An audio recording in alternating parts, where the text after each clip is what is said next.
sure you grab a glass or a bottle, no judgment here, because we're about to dive into the unsung, overlooked, and usually outrageous stories of women who've changed the world, whether other people chose to remember them or not. From ancient queens who probably would have run the world if they just had some Wi-Fi, to modern-day rebels who are literally breaking rules to get recognized. We're here to sip and celebrate the ladies who have done the heavy lifting while history, except for maybe a few historians, were too busy paying attention to somebody else. Because this is Whining About History, a women's history podcast where two longtime gal pals whine about women from history that you probably haven't heard of, but definitely should have. I'm Kelly. I'm Emily. Welcome to this delightful evening of women and history. Yes. Yeah? Yeah. Yeah.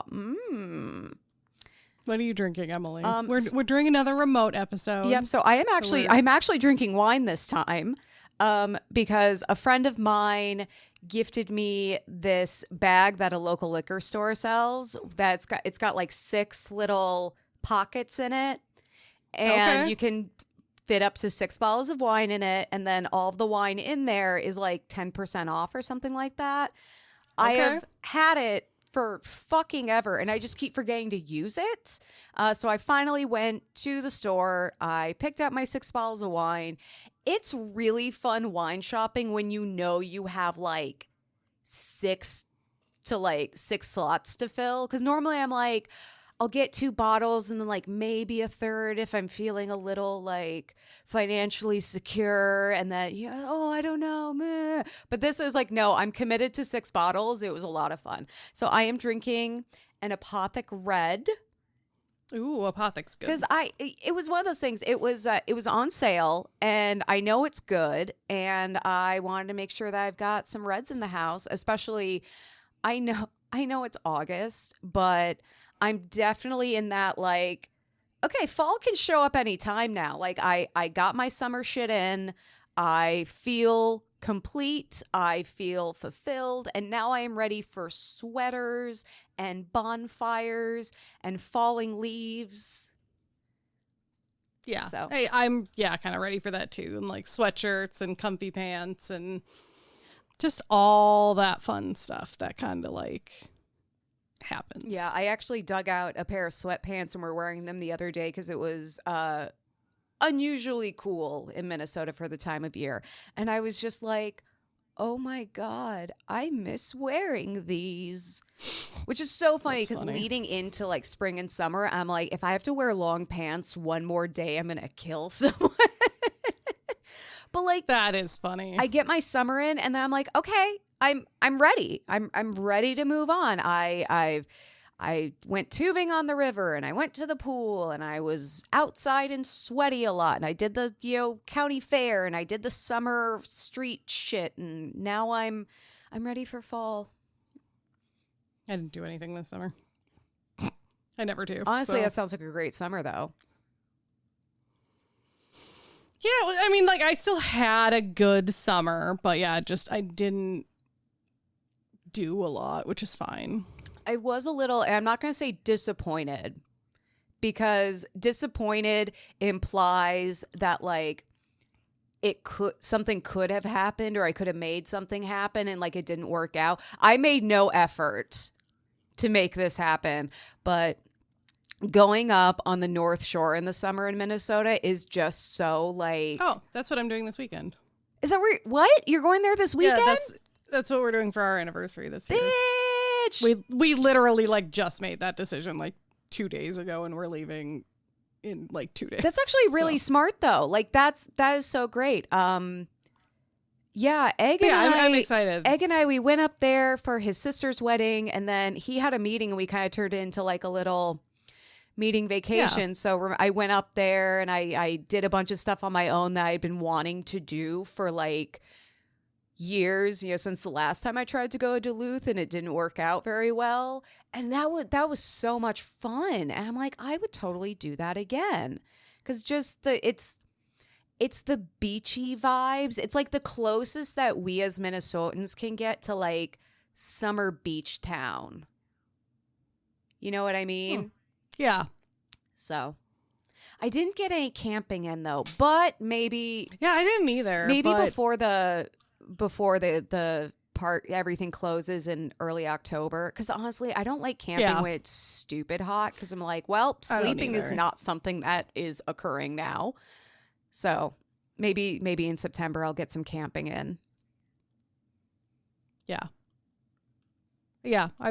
Let me know. I would love to go camping. Awesome. Okay, I will. And you let me know. We will let each other know in the group chat that we have forced our partners into, where I joke about watching hentai on airplanes. My husband just like shakes his head and is like, why am I in this He's like, chat? God damn it. And honestly, that's why I do it. Exactly. That's that's why you're in this chat. I can feel his head drop and him just going, ugh. You're like, I know this is going to make Justin shake his head. Yep. And then you're like right there. You're like, yes, let's find like, the yes, nastiest fucking hentai and like we'll start it at the same time and watch it together on the plane and make whoever is in the third person in that row deeply uncomfortable. Or maybe we make a new best friend for life. Yeah, it'll be great. That's part of the adventure. Alrighty. Well, Kelly, what are you drinking? I forgot to ask. I am drinking 0 sugar Pepsi because I have to do more work when we're done recording, and I haven't eaten anything except for a thing of yogurt today. And I was like, that doesn't sound smart. So I'm being smart. You probably shouldn't drink on a stomach that is only held together by yogurt. Yeah, so I'm drinking Pepsi. Good for you. 0 sugar Pepsi. It's good, great. Responsible choices over here. Trying. I'm very proud of you. Well, Kelly, who are you whining about? You get to go first because I did the intro. Damn it. Okay, I keep trying to trick you, honestly. So you try to trick me. I just try to wait till you forget and make you do it. I was looking back on the episodes. There was a couple of episodes where I went first both times. And I was like, oh, there's multiple times that's happened. What? Damn you, Kelly. I think some of them too are like when we've taken a break and then we come back and we're like, I don't know. Just fuck it. Can we just go? Yeah, exactly. In those situations, we'll sometimes be like, who's got the sadder story? You go last. Yeah, that's true. All right. Well, today I am whining about a kind of peculiar woman. I found her on Facebook. This is a woman who took her obsession to a whole new level, and we all benefit from it. Okay. Today I am whining about Marion Stokes, the recorder. Like the instrument, the recorder? No. Oh, okay. No, I will explain what that means. Okay. Don't worry. I'm excited. So history is rewritten as it happens. And this is why documentation is so important. In the late 1970s, television had become a primary news source for Americans. Because remember before, like, televisions was like, oh, no, if you got a television, you're, like, fucking bougie. And it's, the screen, the television itself is massive, but then the screen is, like, the size of a postage stamp. So in the 1970s, they're starting to become a lot more common in homes. People are watching TV for the news. However, unlike today where everything is like saved or published online, footage would be aired and then deleted by broadcasters, and they would just like reuse the tapes. And this meant that televisual history was being permanently lost. That's insane. Because you can find anything online. Now, it's insane to think that something was on TV that wasn't published online or archived somewhere, or you couldn't find it in the Wayback Machine or, something like that. Because everything about the internet feels very permanent. But one woman wasn't having any of this.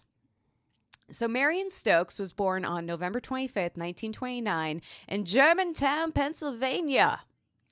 As a young woman, Marion was politically active, advocating for civil rights issues. She was a member of the Fair Play for Cuba Committee, participated in the March on Washington, and aided in efforts to desegregate colleges. She was also a founding on the founding board of the National Organization for Women. She's keeping busy. Yeah. Yeah. She's like, it's like a variety of busyness too. Yeah. Yeah. She's kind of involved. Well, and because all of this stuff intersects. So it's like, it's hard to be passionate about desegregation and then not also be passionate about women's rights and then also civil rights and then also et cetera. So yeah, professionally, Marion worked as a librarian for the Free Library of Philadelphia. And after 20 years in this role, she was actually fired in the early 1960s. And this was likely due to her political activism.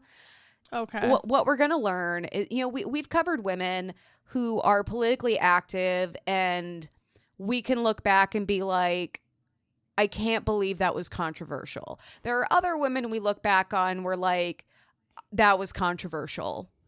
And like even today, it can be seen that way. And she falls into the latter category a little bit.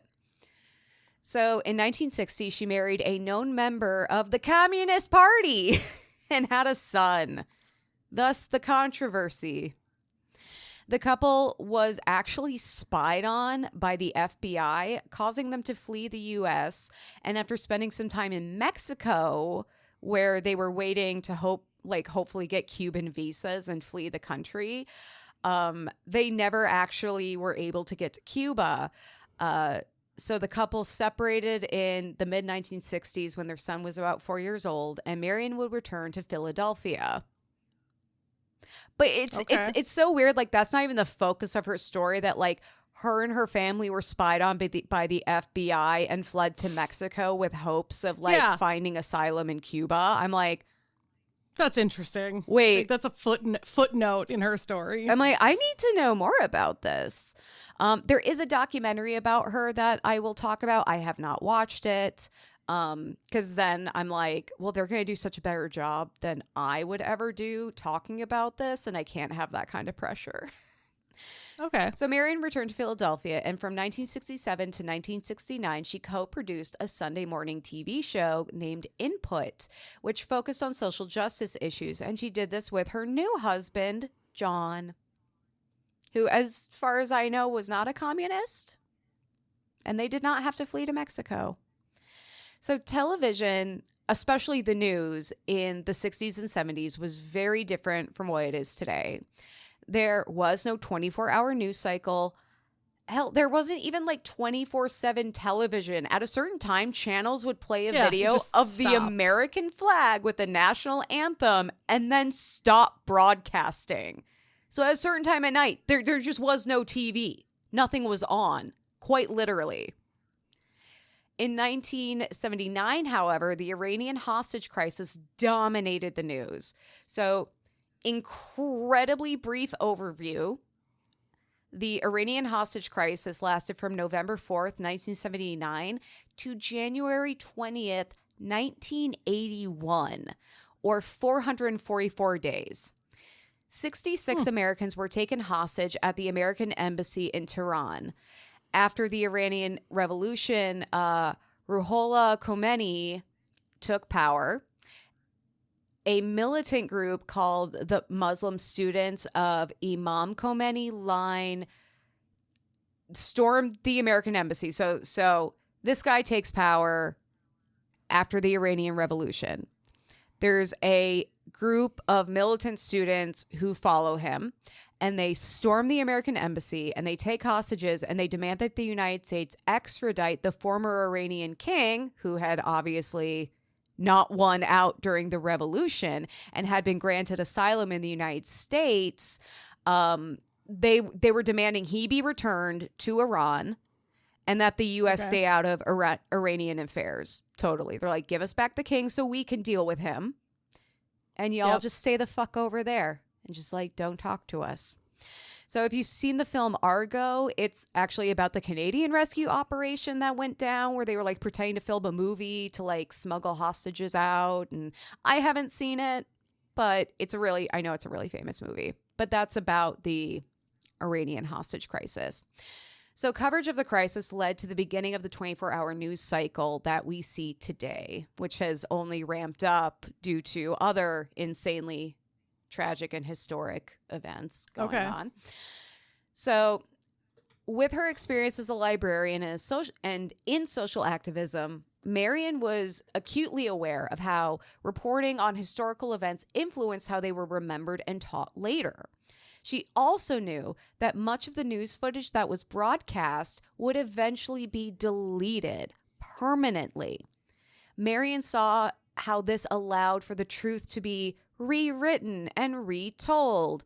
And basically, she was fighting fake news before we had the term.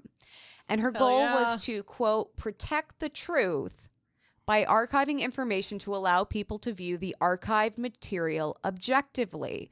Like, and she's not picking and choosing. She's just like, we can't, 10 years from now, we can't say, oh, yeah, everyone felt this way about the Iranian hostage crisis, right. And rewriting it through a retelling that is maybe more favorable to a modern audience. She's like, no, we just need to have the recordings and then people can see how it was being reported on objectively,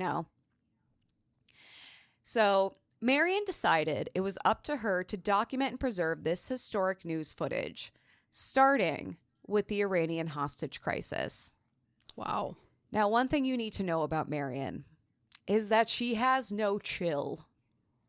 When she starts something, she is all in. So this means she wasn't just recording select news broadcasts or television shows.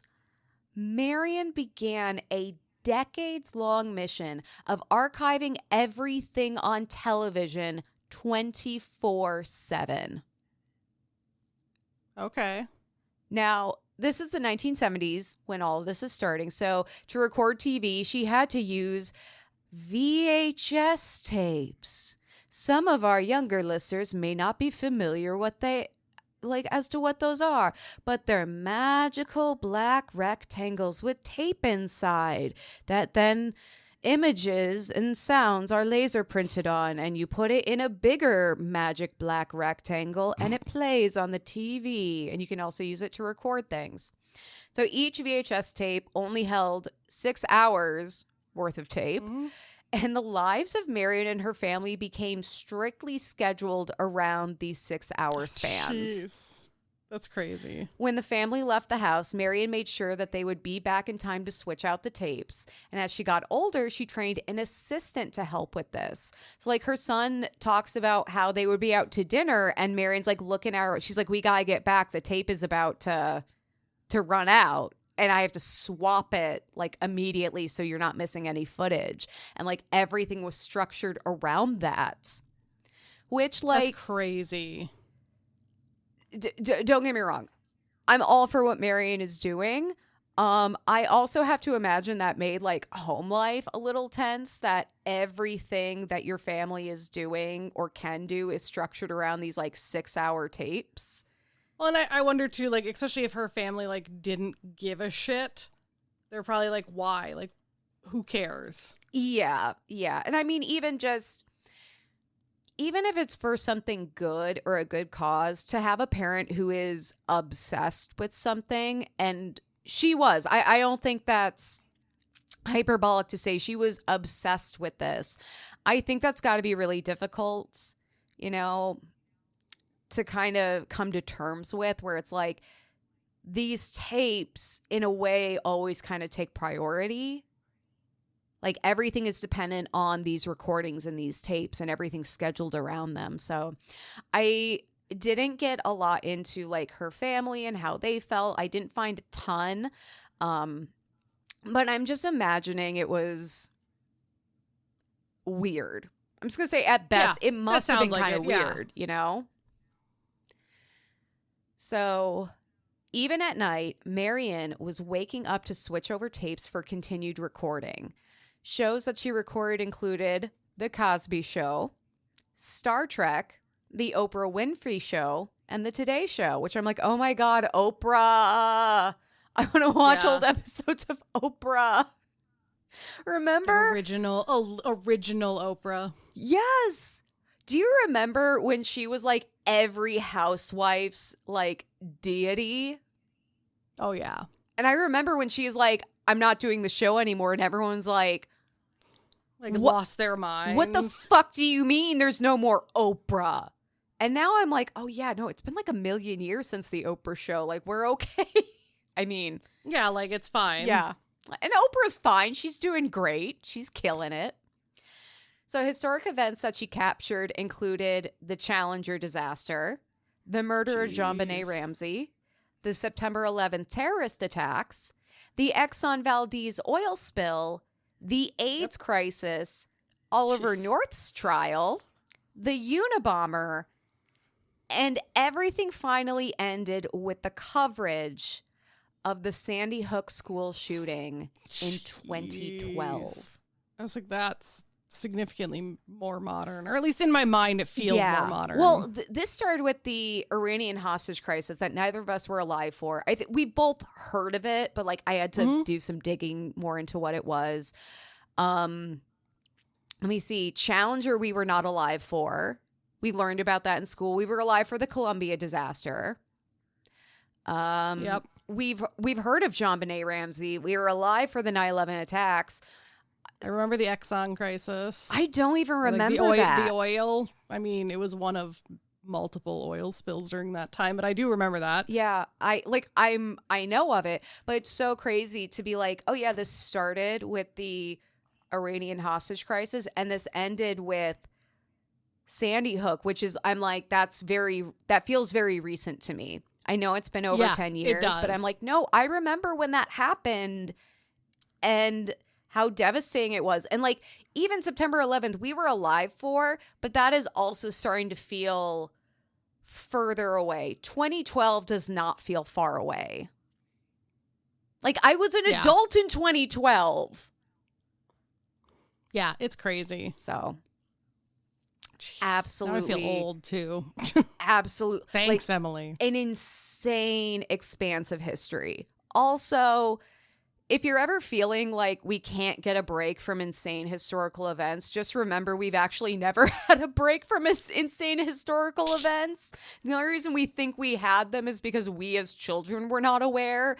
Crazy shit has been happening constantly since forever. So Marion used up to 8 VCRs, or the video cassette recorders. Those were the larger magic black rectangles. And she used these to record a variety of programming. In addition to recording television on VHS tapes, Marion also collected daily newspapers, monthly periodicals, books, toys, Macintosh computers, and dollhouses. As her son Michael said, Marion, quote, channeled her natural hoarding tendencies to the task of creating an archive. So again, she has this obsessive tendency, and this is how it's manifesting. This is how she's channeling it.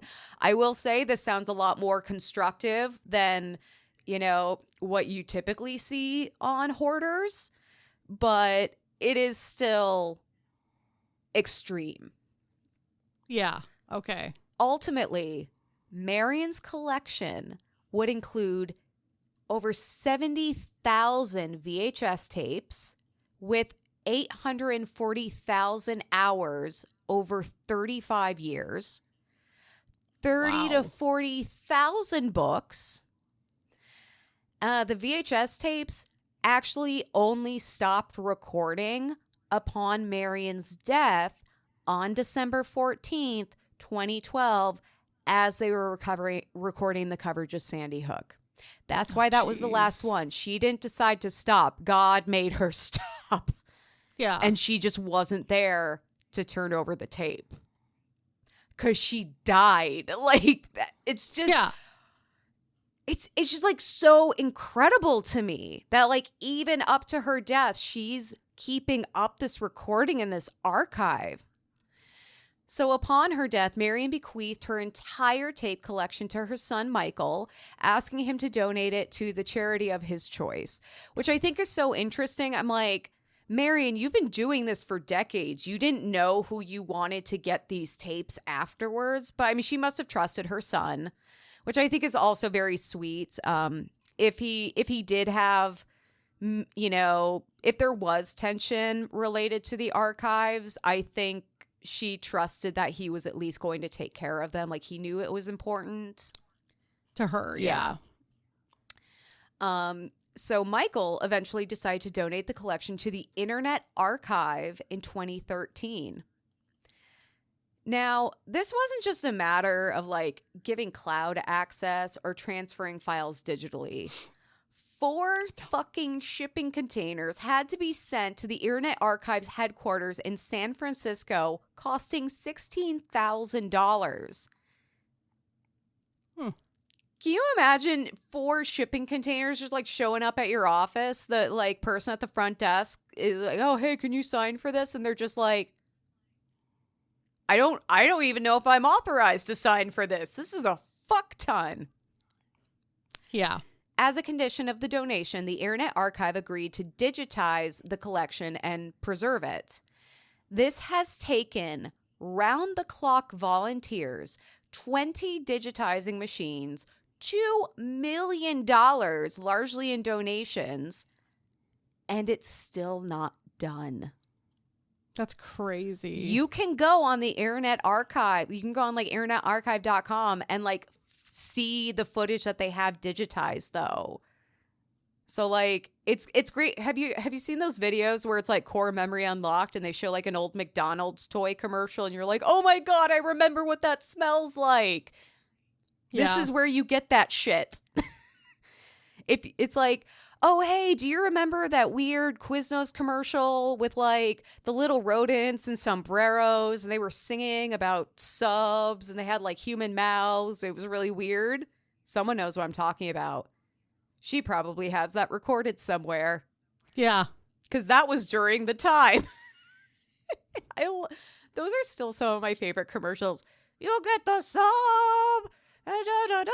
Do you not remember those? I have no idea what you're talking about. I'm going to show this to you after because it was... I don't know if I want to see it. It sounds a little terrifying. Fucking shit I had ever seen in my life, and I still think about it every now and then. And actually, it'll pop up on Facebook where it's like, "Oh my God, do you remember this?" I'm like, I never forgot.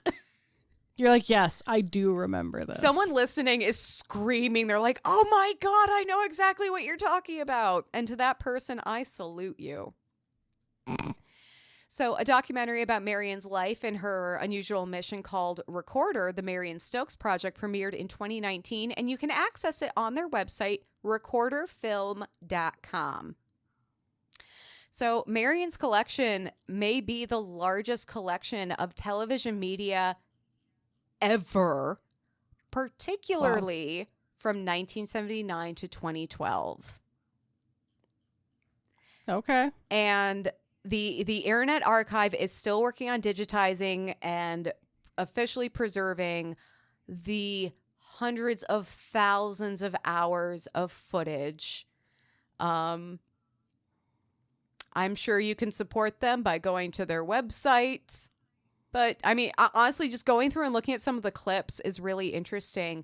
And, it's if you want to look at historic footage of like the John Benet Ramsey murder, like I was not, we were alive when that happened, but we were like little. Like to watch that original news reporting, I think would be really interesting. And just seeing like, how were these stories being told as they happen? Because now we're hearing these stories 20, 30 years later. And it's like there's a lot more information that's out, but it's like, what were people experiencing and being told at the time? I mean, even I vividly remember watching the 9/11 footage and all of the speculation about what was going on, and like no one really knew, and there were all these questions, and I imagine it's like a lot of that. Yeah. But just really, really incredible. And that is how one woman's obsession became a gift to the world. And that's the story of Marion Stokes, the Recorder. Oh, it all makes a lot more sense now. Yes. And now I can go watch the movie. And realize all the shit that There's a movie? that I left out. Yeah, because The Recorder is the documentary film.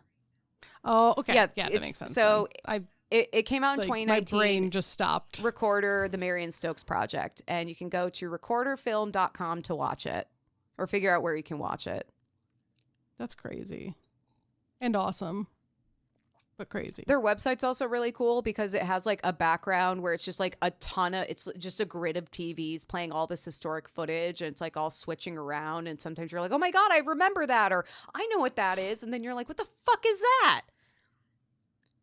Is that the Quiznos commercial? What the fuck is that? Yeah, that's super funny. I do love the idea that some of the weirdest fucking shit that was on TV, Marion probably saw it.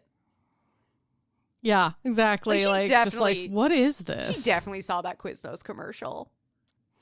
Fucking Quiznos. Fucking Quiznos. So Kelly, who the fuck are you whining about this lovely evening? I'm whining about Clara Schumann. Ooh. If the Schumann fits. If the Schumann fits. It's really fucking stupid. I'm so sorry. It's kind of funny. So Clara was actually born Clara Josephine Huick, spelled Wieck. And she was born in Leipzig. Leipzig, which I'm pretty sure is German. Okay, I was going to ask. I was like, what accent am I using right now? Yeah, it's a city in Germany. Okay. Which apparently when you Google it, the second picture of it is a giraffe, which is a little weird. Huzzah. That's like, okay, when you Google St. Charles, Minnesota, one of the main pictures that comes up on Google is this bitchy looking cat in a flower planter. Which is fantastic. I was doing research for a grant for work several years ago, and I was looking at St. Charles and like available plots of land and things like that. And so I Googled St. Charles and this cat pops up, and I was just like, what the fuck? And it's just like, people can like upload pictures of a place, and someone just uploaded the picture of their goddamn cat. And so I named the cat San Charles.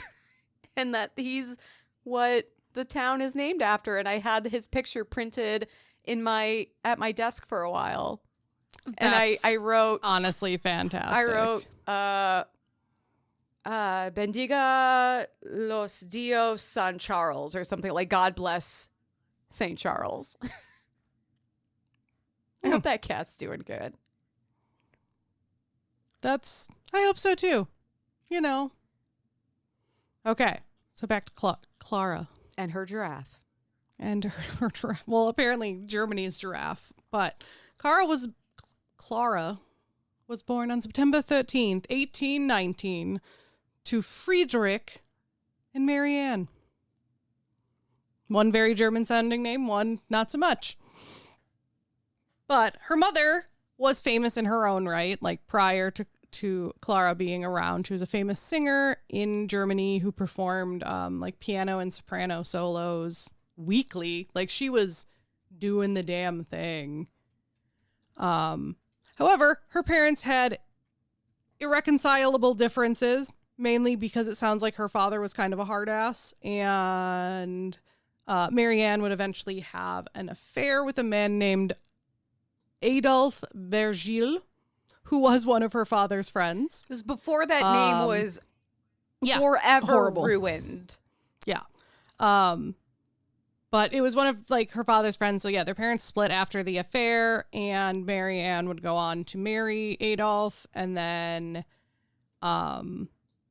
they would move to like Berlin. And so Clara didn't have a lot of contact with her mom other than like letters and maybe a random visit. But like this is 1825 when they got divorced. So Clara's 5, 6 maybe.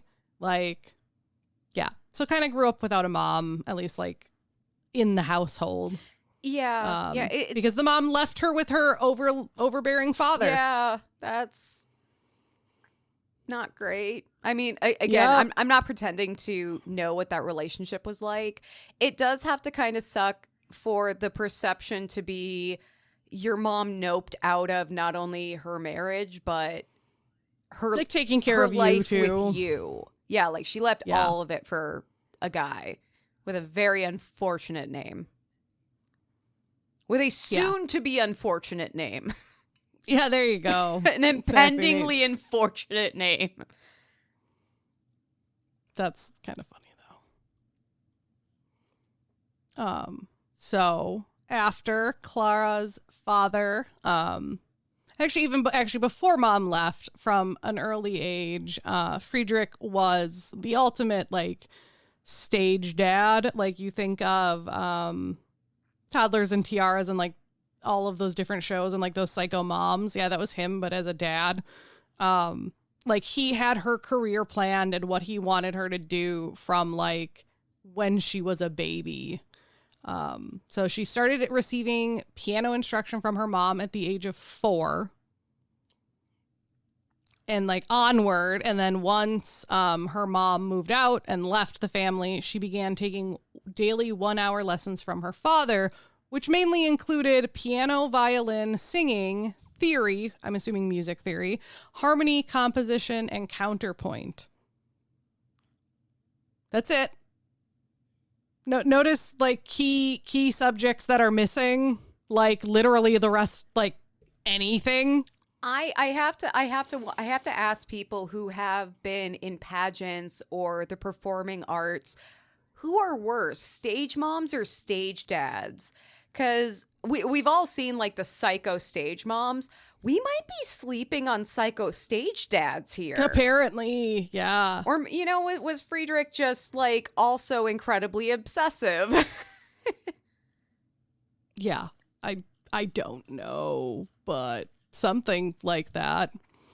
And so after her 1 hour of like teaching, she then had to practice for 2 hours every single day, following the methods that he put in his own book, because that's the type of person her father is. So the book was called Week's Piano Education for a Delicate Touch and a Singing Sound. She is the proof of concept.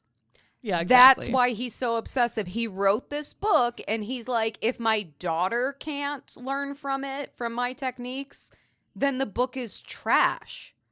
No one's going to buy it. She is the proof of concept. So as I kind of pointed out without saying it, her musical studies came largely at the expense of her other education.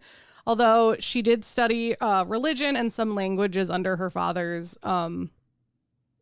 eyes as well, but like any other formal education was non-existent, or any other education in general was basically non-existent. Well, you gotta learn to play the organ. You gotta learn those church hymns.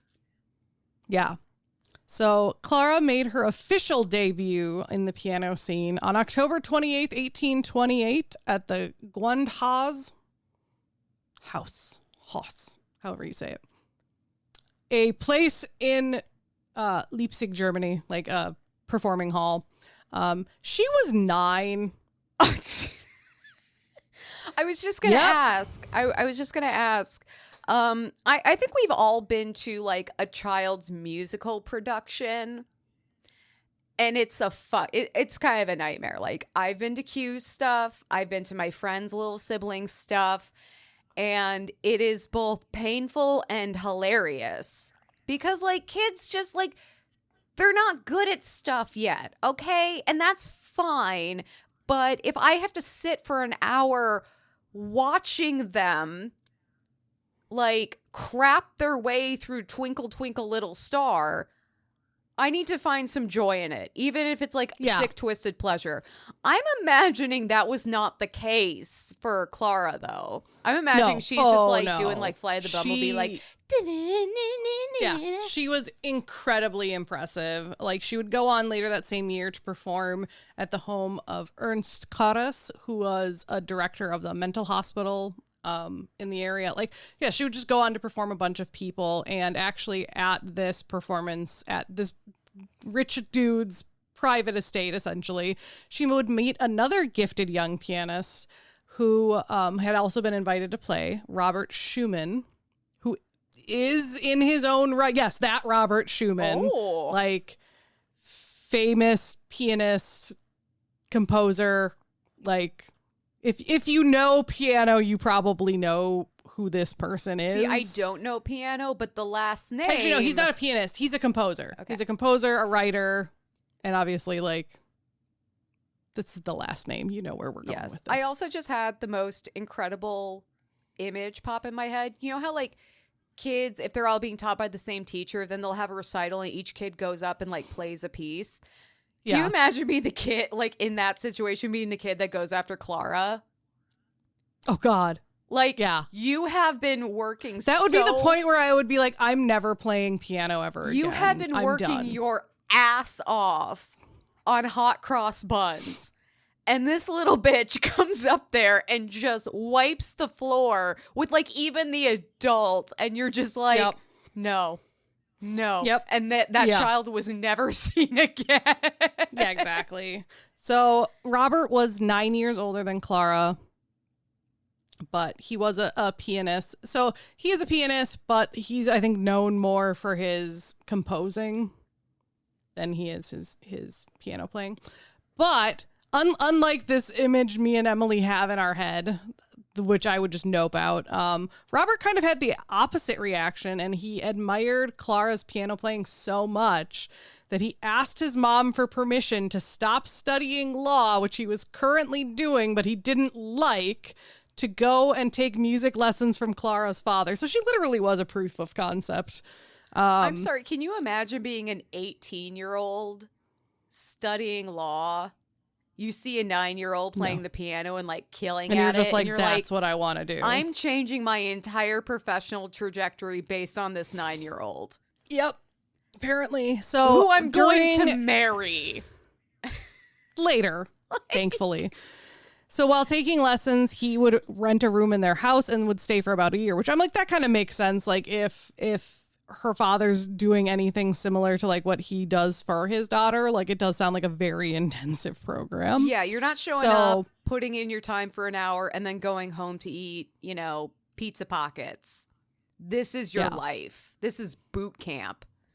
Exactly. So by age 11, Clara was not only performing in Germany anymore. She was performing across Europe for multiple audiences and making many composers like Chopin go, okay, why is this kid already better than who, like me? Like, what the hell's going on? We just talked about Chopin. I know, right? And people were not calling her a prodigy because, I assume, sexism. They were calling her a miracle. I don't know if they're just like, women can't play piano, so the fact that this young girl can, I don't know, it just feels weird that, like, yeah, you, like, at this time they had, like, Beethoven and Chopin and, like, other people, and they were prodigies, but, like, a girl does it and they're like, well, she's a miracle. And it's like, why? So I think you're probably right. I actually took it as, like, a prodigy is just, like, really, really, really good at a young age. Yeah, so maybe this is like, she's better than because that. she is an expert. Yeah, I thought they were, like, putting her a level above Prodigy. Oh, see, like, I just, like, was like, I think people are assholes, but hey, you could be right. It could be both. It's women's history. As I say, maybe a little column A, a little column B. Yeah, maybe we get to decide what being a miracle means. Yeah, what do you call a bad miracle?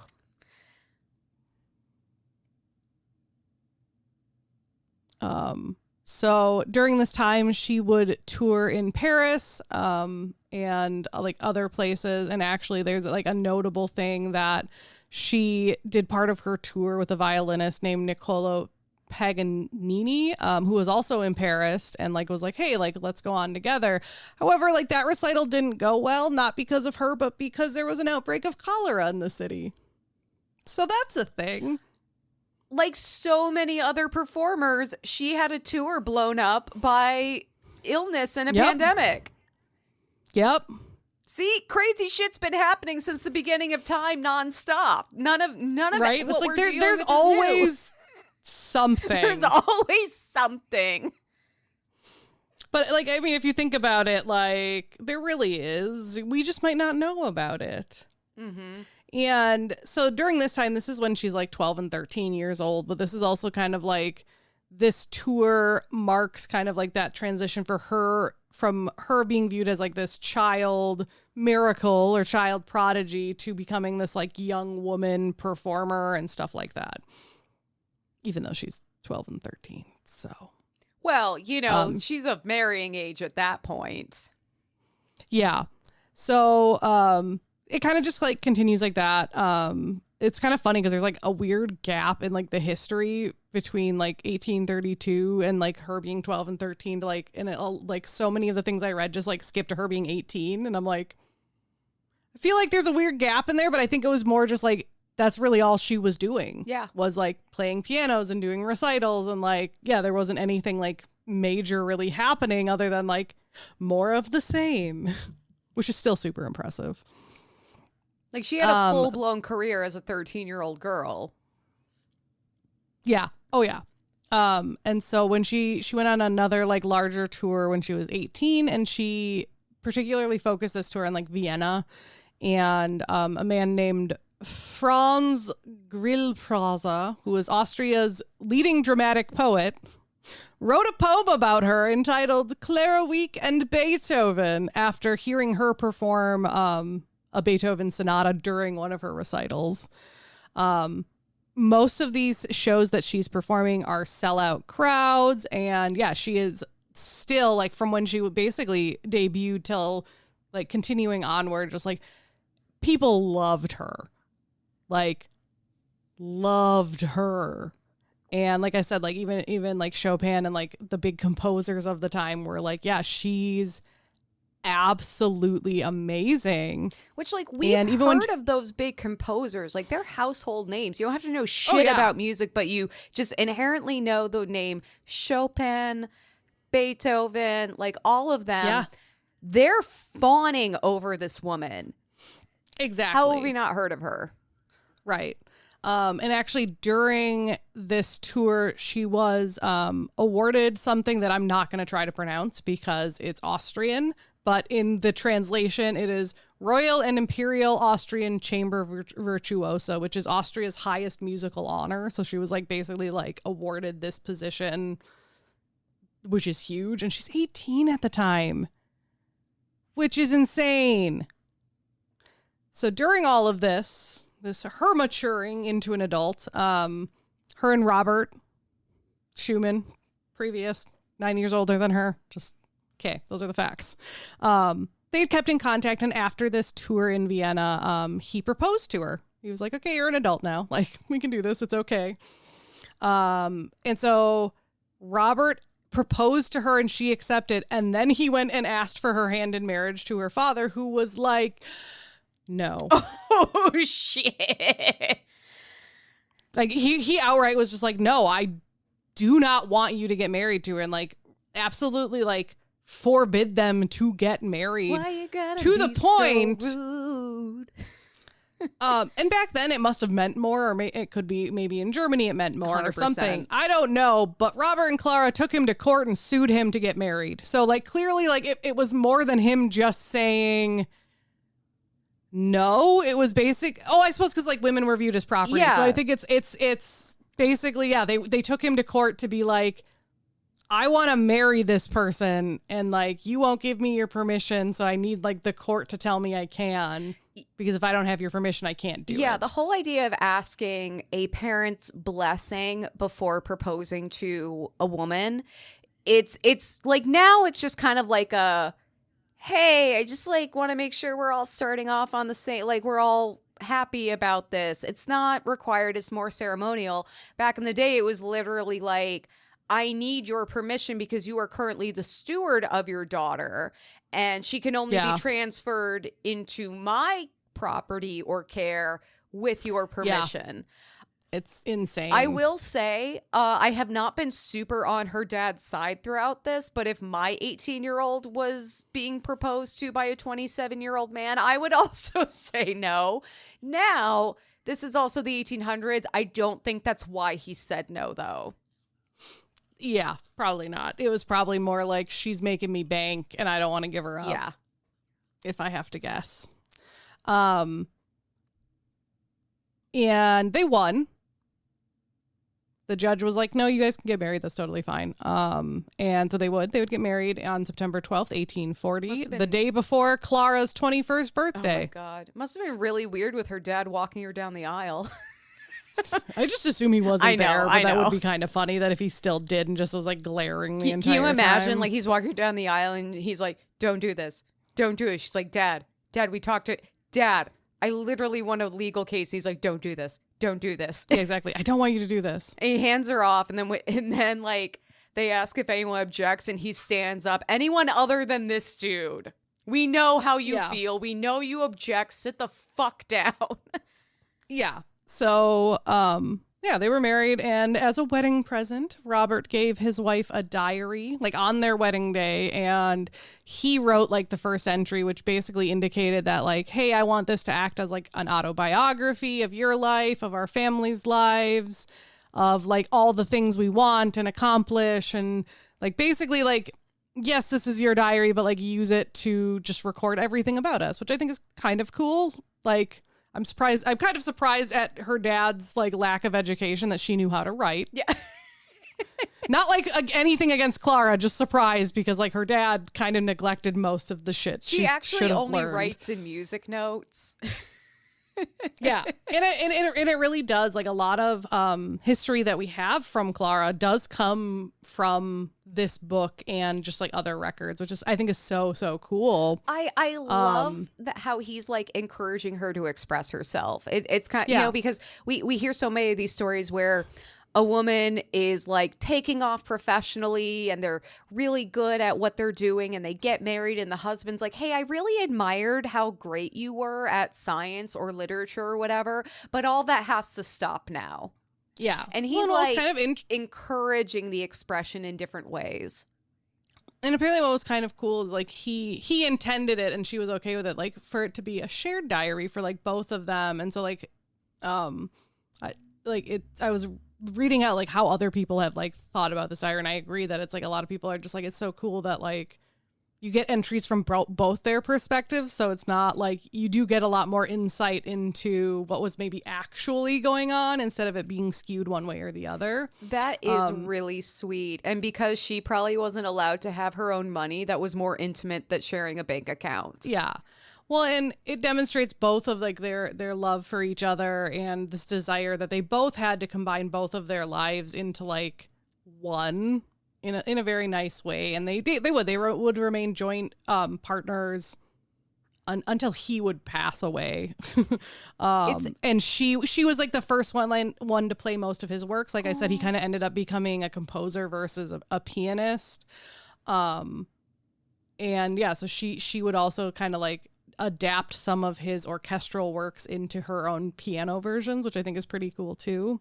I do love, okay, age difference aside, because that's cringy. Also, it was the time. I do really love, they both have this passion for music. In fact, she was an integral part of his changing his whole trajectory to focus on music. And that they're in this together. This is something that they share. Is very sweet. I like the idea of them sharing a diary. That's super cute. I couldn't do it because I'd be like, what that bitch write about me this week? Right. Oh God, yeah. If he brings up the dishes again, I swear to God. I feel like you would like almost naturally censor yourself, but maybe back then it wasn't as big of a thing. One thing I found interesting is like when reading about like their married life and stuff, like Clara actually often took charge of the finances and like running the household, which again, I'm like, that surprises me considering how neglected a lot of her studies are. But I do wonder if maybe like she ended up doing that for her father because her mother left and he never remarried. So I'm like, I wonder if she was taught that, it's just not mentioned because her father maybe didn't teach her it. It was more just like something that naturally came about of not having a mother figure in the house. It wasn't part of her education, but it was just part of her upbringing. Exactly. Like no one taught me how, I didn't go to school for vacuuming. I learned how to vacuum because it was a skill that was required of me growing up.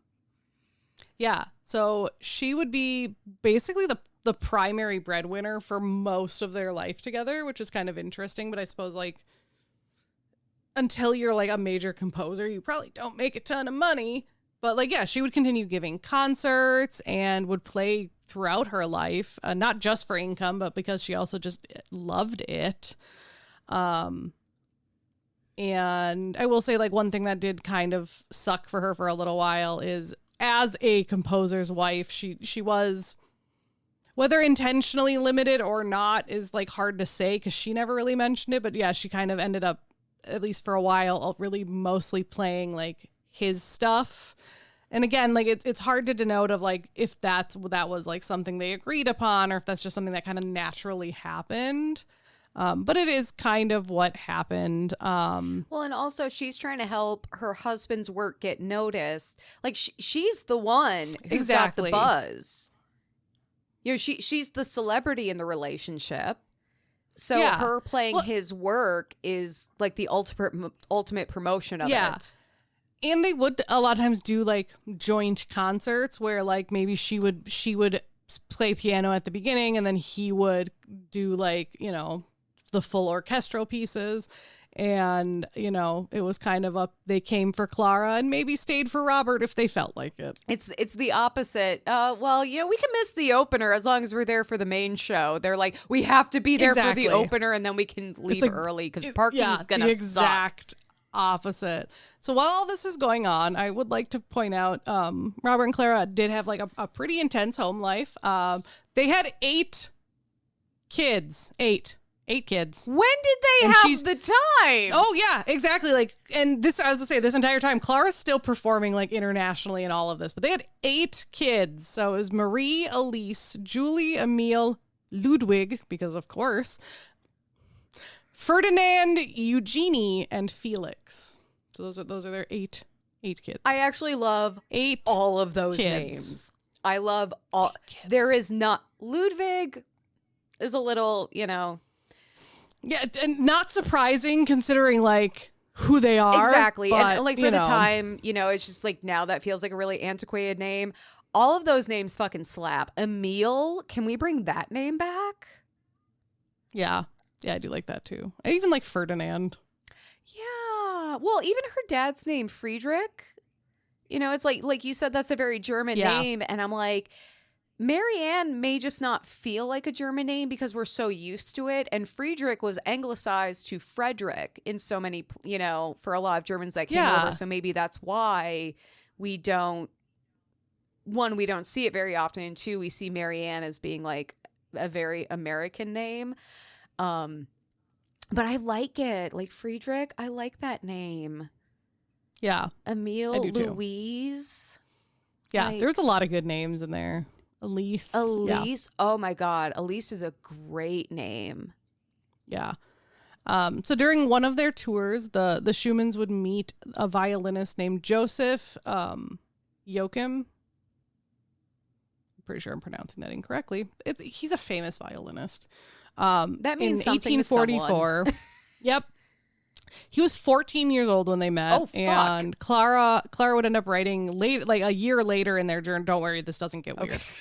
Thank you. I feel like I need to preface I'm immediately that. like, no, don't do it. It doesn't get weird. I already moved past the 18-year-old changing his career because of a 9-year-old and then marrying her at 18 when he was almost 30. Yep. I had already made peace with that. You can't fucking do this to me. This doesn't get weird. Okay. No.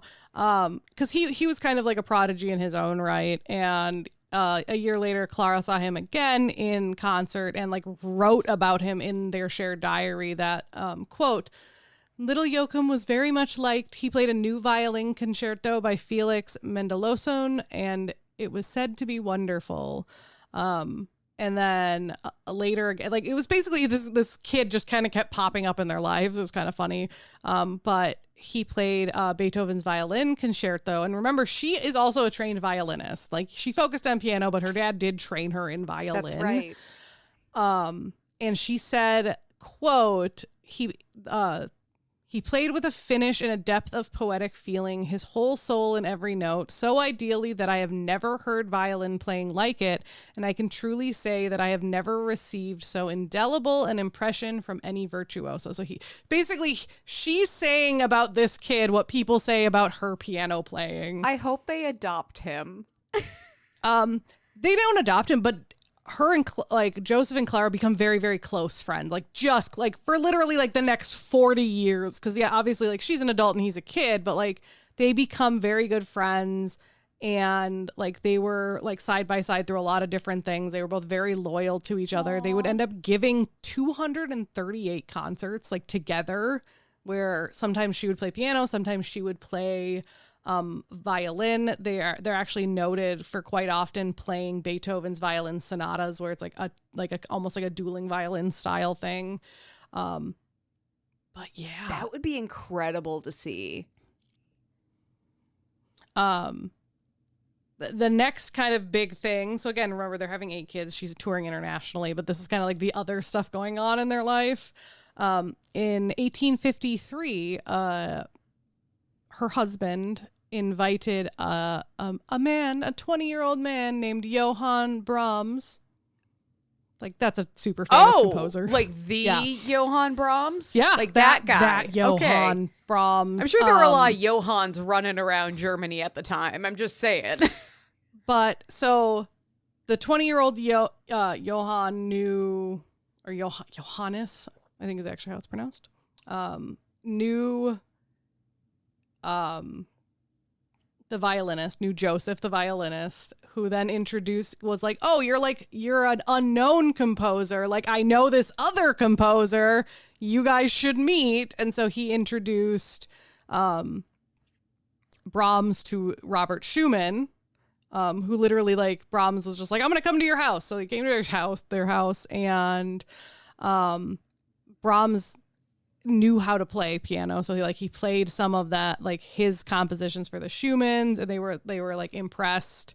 And so Clara started playing some of his stuff, and so there are a lot of more modern people that are Brahms probably may not have become as popular as soon as he did without Clara playing his stuff.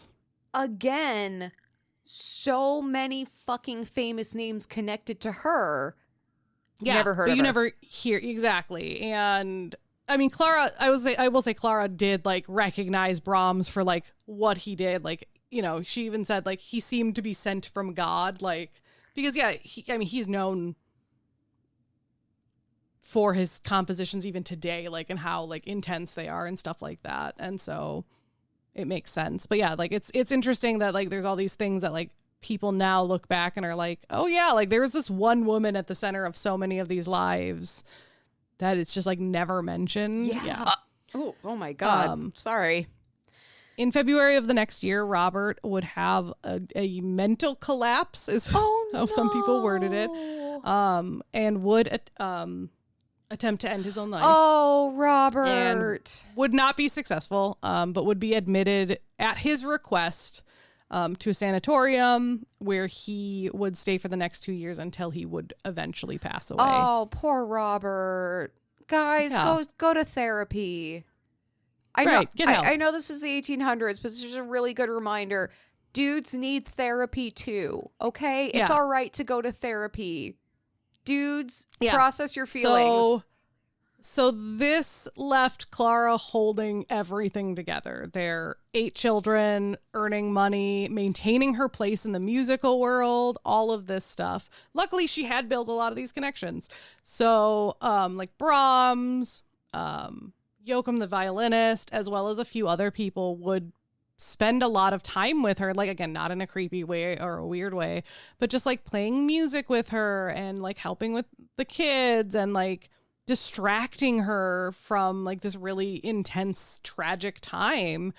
Brahms apparently even composed some private piano pieces for her to help her feel better. Particularly, there's 4 piano pieces and then a set of variations on those that she wrote as well for her husband, or like they were like co-written, and so like she played those.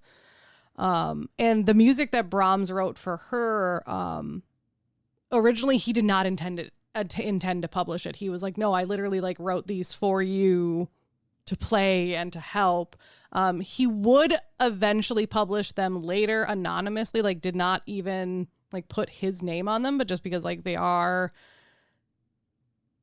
very pretty. So they are his 4 ballads, Opus 10, and variations on a theme by Robert Schumann, Opus number 9.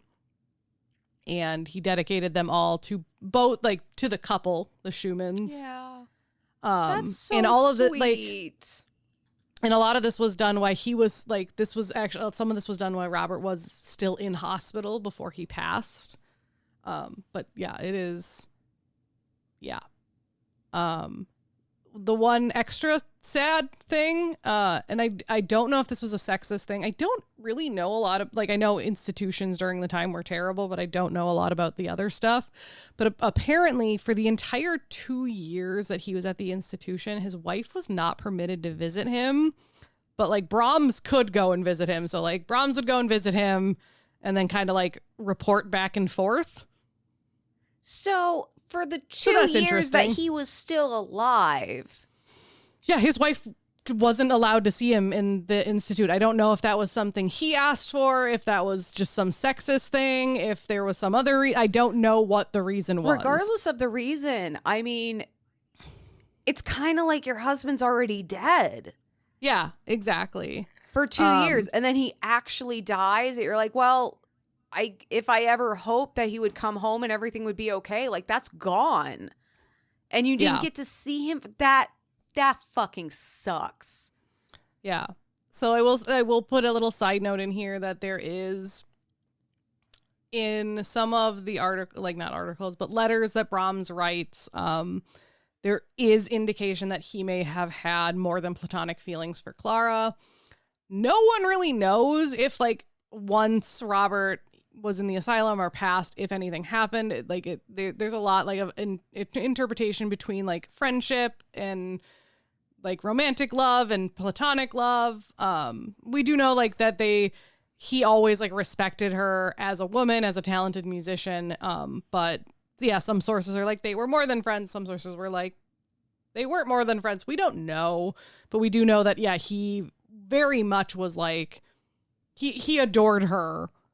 They had a really close relationship, whether it was romantic or sexual or not.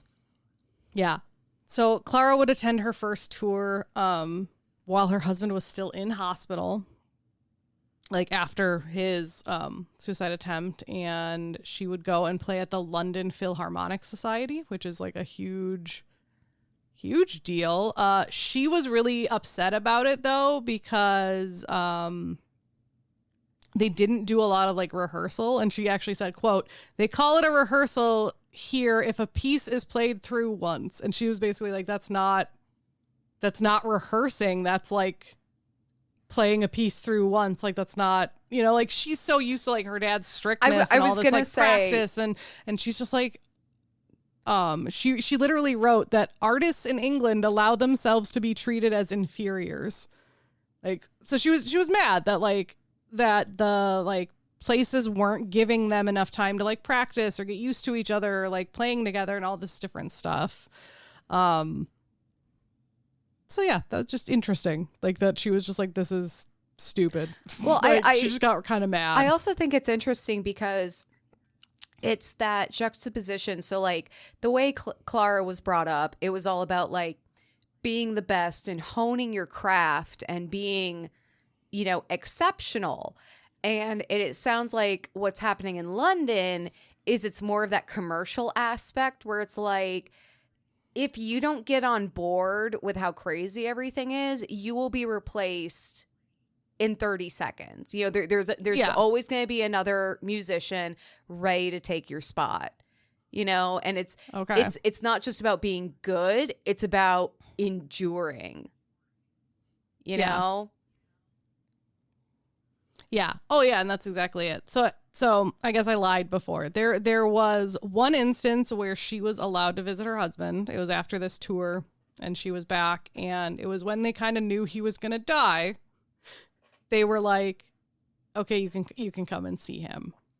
Oh, that's so nice of them. Yeah. He was able to recognize her, but like wasn't super coherent, like barely was able to like speak and stuff like that. And he would pass 2 days later, but she did get to see him before he passed. But like, it's been 2 fucking years at that point. Well, and I mean, we obviously don't know what was going on in his life, what precipitated the mental breakdown. What we can be pretty confident in, though, is that he did not get any of the help he needed in an asylum. No. Whatever was going on was only getting worse. Like, I have a feeling she knew once he went in there, he probably was not coming out. Because I don't think a lot of people did. No, I do think like that's a lot of it. Yeah, exactly. God, that's so fucking sad. Yeah. Well, and like I will say, she did seem to have like that really good support network, and people stayed by her. And yeah, I think she kind of turned to touring after that, like as something to do and something to not dwell on, because she would, after he passed about a year later, she would return to London and basically stay mostly in Britain for the next like 15 years performing. Like she would continue performing with Joachim, the violinist, who I'm 90% sure I'm butchering his name. It's fine.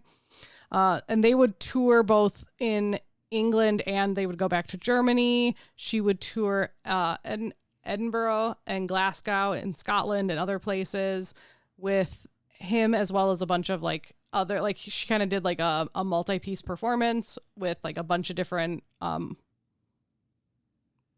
musicians. I was gonna say artists, but musicians. That's the word. And like she actually toured with like an opera company for a little while, and she kind of just did all of this stuff. And yeah, it was kind of cool that like she was just doing all this stuff, and she actually even accompanied her oldest daughter Marie to like she would come with for some of this stuff. And like her daughter wrote that like her mom received like a standing ovation and an encore and like all of this stuff, and wrote like, oh, for these long journeys we had this like fancy car that would like, and we would have rooms that were comfortably furnished, and like everything was super comfortable. And you know, in this case it sounds like they maybe weren't treated as inferiors in Britain, but you know, like it really does go to show like when she was touring, like people put money into it, and like even though it's been most of her lifetime at this point, like she's still getting encores, and like people are still like, you know, standing ovations and stuff. Like, so she hasn't lost her edge despite 8 children, everything that happened with her husband and everything else, you know, which is insane. She kind of makes me think of Meryl Streep, where it's like almost the older she gets, the more prolific she becomes. Yeah. And that is actually exactly it. The legend of Meryl Streep has outgrown the person that is Meryl Streep at this point. Yeah. Betty White was kind of like that too, where it's like her legend and persona had outgrown who she was. Not to say that neither of them are like incredible people. They absolutely are. But for her, it definitely seems like, you know, that reputation that she's built up over a lifetime is now ahead of her, clearing the way for then her to arrive. Yeah. Yeah, and it's insane. And she would perform actively well into the 1880s. So like into her, I think that like would make her like 60. Okay. Yeah, because she was born in what, like 1819 or something? Yeah, 1819. So the 1880s. Yeah. And she would like during that time, like she performed into the 1880s like extensively. Like she would tour throughout Germany. She would go to Austria, Hungary, like all over. And would often like, so she would do that like a lot of times in like the summer and fall, and then like winter and spring she would kind of tour like England and stuff, often with her violinist friend. She would take a break from concert performances in 1874, actually canceling her usual England tour due to like an arm injury. Oh no. They didn't really say what it was, but it was kind of like she had a lot of pain in her arm, and she would consult a doctor who advised her to practice less, practice only 1 hour a day instead of the 2+ hours she was practicing. She probably got fucking carpal tunnel up the Probably. ass. Like, or even like a shoulder injury, depending. yeah. Like, yeah, like you know, it's funny when you were saying like she's had 8 kids while she's performing. I'm just imagining like her heavily pregnant, like having to sit 2 feet further from the piano and the reach she would like have. I'm like, hunched over. oh my yeah. God, the stretching, the swimmer's like slouch she would get from that. Yeah. So she would take like the rest of the remainder of the year off from the concert stage. I'm sure she still practiced, just like kind of knowing how she was. She would return to the stage in March of 1875. So like over a full year later. However, she hadn't fully recovered and continued to experience a lot of pain in her arm, reporting that it got so bad that she could not write on account of her arm. Oh my God. So she would take another break, not coming back to the stage until October, and would begin like another small tour, kind of just with some like other people. And then it would kind of become like more sporadic from there. She would very briefly perform with the newly found Berlin Philharmonic. And it like that show went really, really well.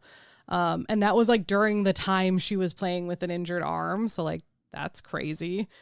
That she's like still doing amazing. She would also, really, and I know this is what happens with like artists and athletes and people who rely on their bodies to do their work. It really sucks. Like she could have kept going forever, but her body is just succumbing to the natural consequences of aging. Yeah, exactly. Oh, so the last public concert she would play was in Frankfurt, Germany on March 12th, 1891. And supposedly the last work she played was Brahms. Oh, of course. It was variations on a theme by Haydn in a version for 2 pianos with James Quast, who's another pianist. So that was pretty cool. I will say, that was like her career. She was doing, again, besides running a household, having 8 children, etc., there was one more thing she was doing kind of in the background. This was kind of more as piano was winding down. So this started in about 1878. So like she's still doing some touring, but it's getting less.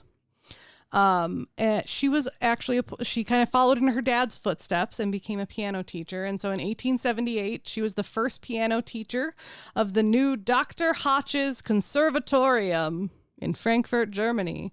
She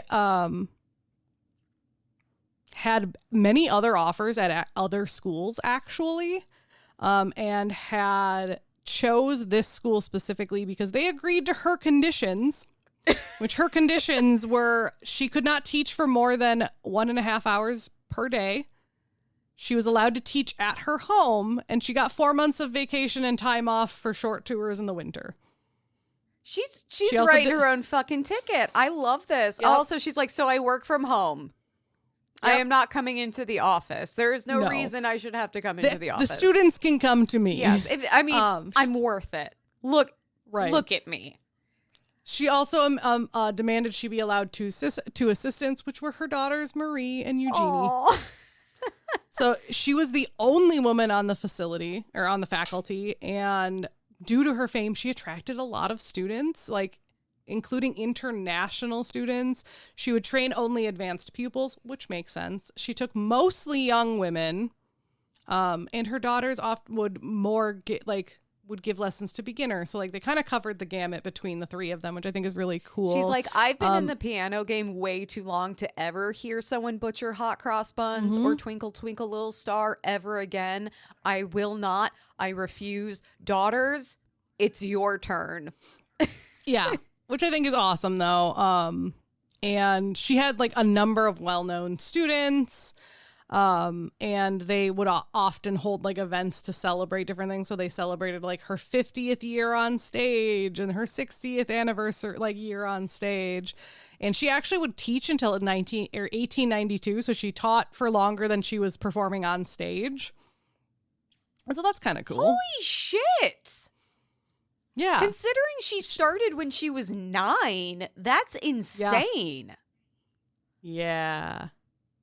So she would suffer a stroke on March 26, 1896, and die in May of that year. At age 76, she was buried next to her husband, which was like her wish. Like that was what she wanted. I'm still mad. I'm still really mad. Like, society did Robert dirty. Yeah. Yeah. So yeah, like, so I have like my legacy and, sorry, I was like, what else did I have on here? It's like but 5 it's more just like I had notes. like a brief list. It's like 2, but it's mostly just her music. But I don't like. It's not that I don't care. We don't need to list every single thing like piece of music that she did. But there's a lot. You know, it's going to That's mean all you something need to know. to someone. We are not those someones. Yeah. So she performed for almost 60 years, or for over 60 years. She also would shape the next generation of pianists as well as like composers and stuff. She, a man named Edvard, literally has a V in it, Grieg, named her one of the most soulful and famous pianists of the day. And it's frustrating because like she's not well known, and like she composed some of her own stuff too, and like none of that like lasted, and it just makes me so mad. Yeah, it's just so crazy that she was like iconic for the time, and not even just like, oh, it's a woman doing it. That's so crazy. It's like her contemporaries and the people who came after her were all like, no, she's 100% that bitch. Yeah. And, you know, we don't hear her. We don't hear her stuff. No. I would be really curious to know, people who are more, you know, educated in the music space, are you like, yeah, we know Clara. Like, y'all are just dumb. Yeah, maybe. But like a lot of history does know her as like Robert Schumann's wife or Brahms' maybe lover. She was rather more than successful like than who Robert, she is. though. Exactly. Well, and so one thing I didn't mention that I probably should have mentioned earlier. So like when her father trained her, this really intensive training she went through, he trained her to play by ear and like memorize things. So she is thought to be one of the first, potentially the first, if not one of the first pianists to perform like pieces completely from memory. Oh, shit. And she was the one that like kind of revolutionized that should be the standard for piano players.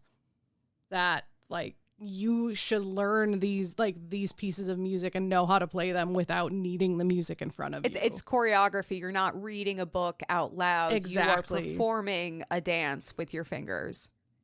And she, like, because she demanded so much from the people she worked with and the people she taught, she also is viewed as instrumental in changing the expectations for concert pianists and how they're treated and what they should be able to do and stuff like that. Like, yes, she was considered a miracle or like a child prodigy, but like even into her older age, she was like, no, like this is what anyone as a pianist should be striving for. Mm-hmm. Like you should strive to be able to do like play from memory and do these things.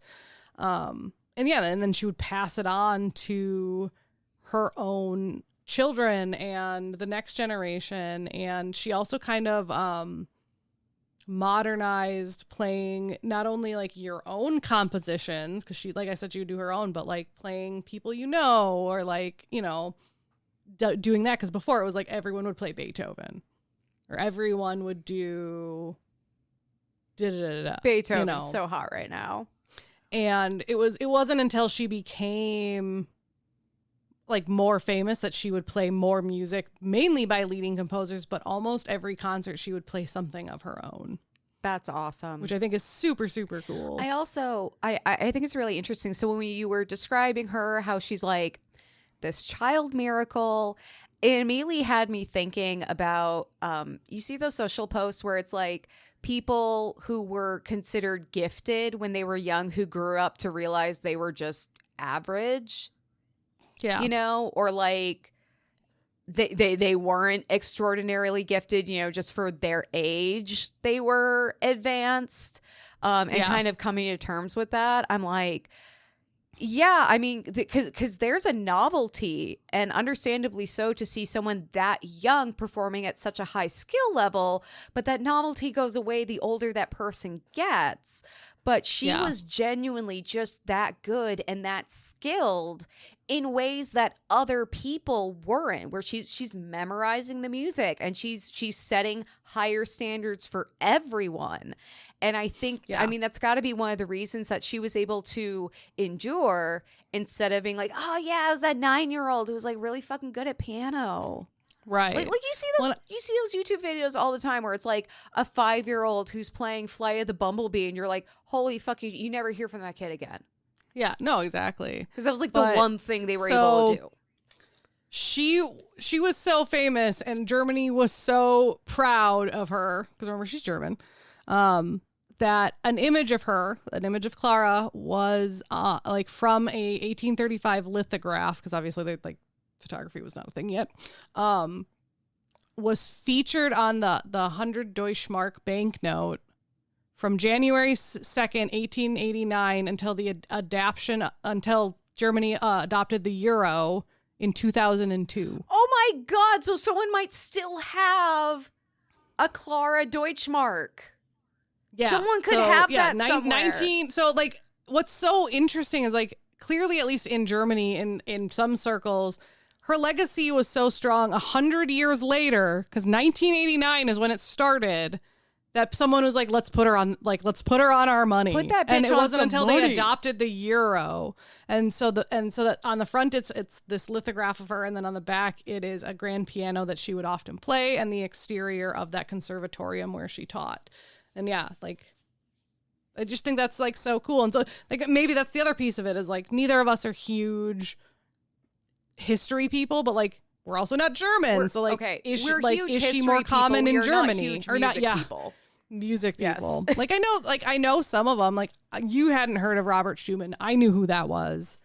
But yeah, like she's literally a footnote when she was alive, she was always the headliner. Yes. And so it's just so sad and insane sometimes to see how, like, women kind of get regulated to that back seat, or to that like, oh, she was just like, she was there, and versus like, no, she was the one doing the damn thing. Right. We're like, and having 8 kids while doing it. Even huge success does not secure a woman's place in history. Yeah. So yeah, that's Clara Schumann. Do you have a tagline for this lady? I don't. Oh, I'm going to call her Little Miracle. Yeah, that's what I was going to say. I was like, so like the miracle pianist or something is what I was going to say. So I like that. We're on the same page. Yeah, I really wanted. It's one of those things where you have to hear the tone in which they're calling her a miracle. You know, it's like so exactly many Midwest. Like, how patronizing was it? Yeah, like so many Midwestern insults sound like compliments. Like, oh, that's interesting. Like if a Midwesterner says something's interesting, they're a bitch. Yeah, it's oh God, what is it like? There's the Southern bless your heart. Bless your heart. Yep. Oh, bless your heart. Oh, bless your heart.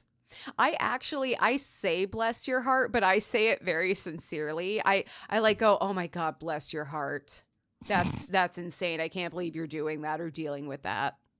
That's funny. If I went down to the South, I would be seen as like the shadiest bitch on the planet, because I'd be like, they would be like, why is she throwing so much shade? You work with orphans? Oh my God, bless your heart. That is so amazing. And they'd be like, yeah, fuck you.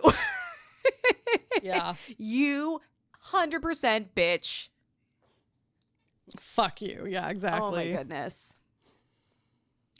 Well, Kelly, I know normally this is the time that we would read from the Book of Brave, but I would like to share an example of when someone was brave that happened recently that was very, very sweet, and I want to share because it was amazing. Sure. So Q was over recently. We had a sleepover, went to the pool. It was a good old time. I spent too much money because I indulge her because I also like shopping. She's a budding artist. She always shows me like her sketches and her art. And it's so cool because she's gone from like, oh, that's art that a small child did, it's pretty good, to like, okay, this is actually kind of fucking good. Like, like that's not just awesome, for though. a kid. This is actually like good. And so she shows me her drawings, or she gives me drawings a lot. So she comes over and she's like, oh, I made something for you. And it's this piece of paper folded in half. And I open it up and it just says, I'm bisexual. That means I like girls and boys. Oh. And I was like, oh my God. She's like, yeah, I'm bi. And I was like, did you just come out to me with your art? And I got to... Well, like, what like a way like that... Yeah, she already knows how to express herself with her art, but like what a awesome way to do that. And also like explain the term, like just in case someone doesn't know what it means. It's like, this is what it means. And I love that like she thought about that. Like clearly she put the thought into it of like, I'm going to explain it just in case, like Emily doesn't know. Yep. So it's hanging up on my fridge right now. Aww. And I absolutely love it. But I thought it was just the sweetest thing. And then we were at the mall. We were at Hot Topic and looking through the pins. And they had a bi pride flag pin. And like awesome. She's like, she knows the trans flag. She knows the... Yeah, I feel like... she's very with it. It doesn't like, isn't as like... in your face, the bi flag, like often, you know what I mean? Like, so I got her the pin, and because I'm like, I love this, and I'm, Yeah, it's kind of like if you don't want to wear it, like you're never gonna like judge her for not wanting to like be open and public with it, but like it's something for her, and like if she chooses to put it on something that's public, great for her. And if she chooses to keep it in her room, great for her. But it's like that pride of like, this is who you are. She even said, she's like, I probably won't put it on my school backpack because I don't want everyone to know. And I was like, you know what? And that's totally fine. You get to share information about yourself to whom and how you want. And, it wasn't even just her sexuality. I'm like, you don't have to tell everyone about, every little thing about yourself. Like you share that information with the people that you trust, who you want to know. But I thought it was really, really sweet. And then she knows I'm queer. And so we were talking about that a little, and it was really, really sweet. And that's aw. And I just, like brave, she knows I love her. Oh, yeah. And she knows I'm not going to be like the pearl clutching, like, what do you mean you're bi kind of person. But I do still think it's brave of her to, express herself like this. Yeah. So I think that's amazing. It was very sweet. Well, thank you so much for listening to another episode of Whining About Herstory. Like us on Facebook at Whining About Herstory, Instagram at WAHPad. Our website is whiningaboutherstory.com, where you can find a link to all of that, a link to all of our social medias and places to find us. You can also find a link to our Buy Me a Coffee, where you can donate $5 to sponsor a glass of wine, or $15 to get a bottle that we pick just for you. We also have our Patreon, where you can donate for $1 a month or more and get bonus content, as well as a monthly happy hour. Also, our merch is on our website as well. Get that sweet fucking merch. Get ready for fall with those sweatshirts. Whoop, whoop. We got crew necks. We got hoodies. We got zip-ups. Seriously, they're so cute. They are very cute. Very excited. Get a girlish trash sweatshirt. I was going to say, Actually, that would be wonderful. thoroughly enjoyed designing merch for this podcast. Yeah, same. I love my pussy and Prozac. Yeah, that one's funny. I do really like that. All right. Also, rate us 5 stars wherever you listen, because it pisses off all the right people and gives us the warm fuzzies. Yay. Thank you so much for listening to another episode of Whining About Herstory. I'm Emily. I'm Kelly. Have an empowered day, y'all. Bye. Bye.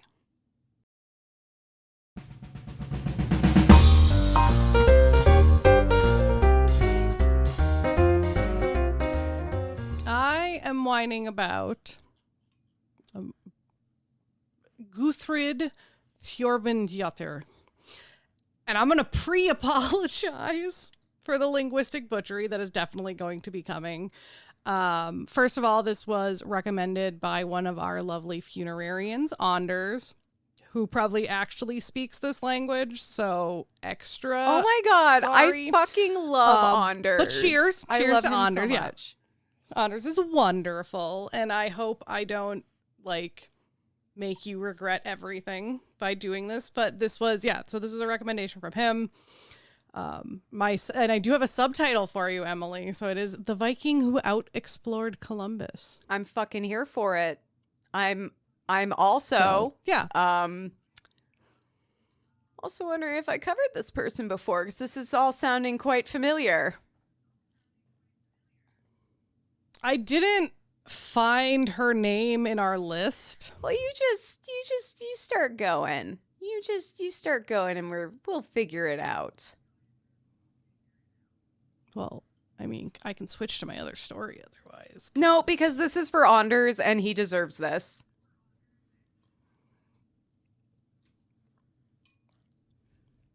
I swear to God, now I gotta Google it. No, you totally did. And it was more recent, so I'm not gonna do it. Dang it, I had some really good puns. Oh my God. In there too. Okay, you know what we're going to do is we're going to one of these days get really drunk, and you're going to read your notes, and we're just going to put it on the Patreon for Anders, because I want to hear your version. Just for Anders. I mean, I'm sure it's probably very similar. That annoys me because I looked it up and I didn't find it when I looked literally yesterday. The only reason I remember is because Egg recommended her to me. Yeah. Well, Anders probably did it first because it was a long time ago on our Patreon and it just kind of got lost. Okay, hold on. Now I got to switch everything because my other notes are in my other remix. At least we figured it out at the beginning and not halfway through when we're both feeling gaslit by your notes, being like, did we cover this Chinese pirate before? It's sounding very familiar. Were they just very similar? Yeah. Hashtag not all Chinese pirates are the same. In my mind, I'm hoping Emily just cuts all this so no one else ever hears it, but I know she probably won't. You know what I'm probably going to do is I'm going to slice it and put it at the very end. Just put it at the end. Just put it at the end for anyone who actually anyone listens who just lets this episode go everything. Without skipping forward. They get to enjoy all of this. And that makes you better than other people. Enjoy that. Enjoy that earned sense of superiority. Do it. Okay. Also, Anders is a great cat grandpa. I hope his daughter's cat is doing well. Yes, he is.